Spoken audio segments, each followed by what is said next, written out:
Hey everyone, it's a tragic day in aviation history.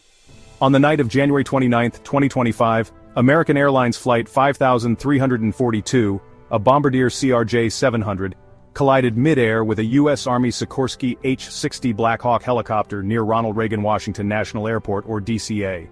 Sadly, there were no survivors. 67 lives were lost in this horrific incident, 60 passengers and 4 crew members on the plane, and 3 on the helicopter. The collision happened above the Potomac River, adding to the complexity of the recovery efforts.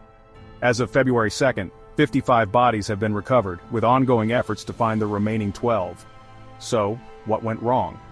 Preliminary findings reveal that the plane was at around 325 feet altitude, and the helicopter at about 200 feet when the crash occurred. Just before the collision, the plane experienced an increase in pitch, while the helicopter was reportedly on a training mission, potentially using night vision equipment. It's important to note that there was a near-miss incident only the day before involving another Army helicopter and a Republic Airways flight. The investigation is being led by the National Transportation Safety Board, NTSB, with help from the FAA and the Department of Defense.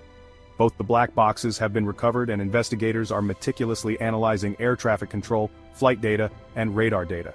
One major concern is the role of air traffic control. On the night of the crash, only one controller was managing both helicopter and plane traffic, a job usually handled by 2 people. This highlights the broader issue of a significant controller shortage.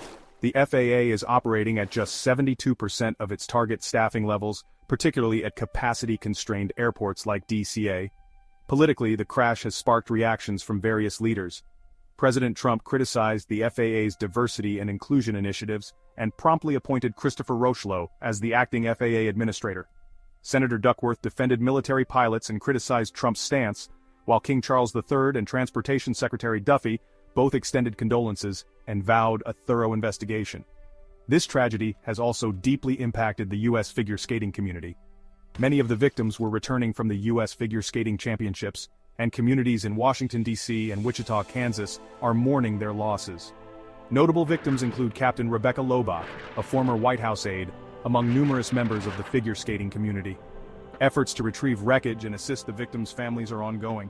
Navy barges are aiding in wreckage retrieval, though dive operations have been temporarily suspended due to safety concerns. A helpline has been established for families, and a disaster medical team has been deployed to provide support. This crash marks the deadliest U.S. airline incident in nearly 16 years, a somber reminder of the importance of air safety and vigilant oversight. My thoughts go out to all those affected by this devastating event. Stay safe, everyone. Thanks for watching. Don't forget to like, share, and subscribe for more updates.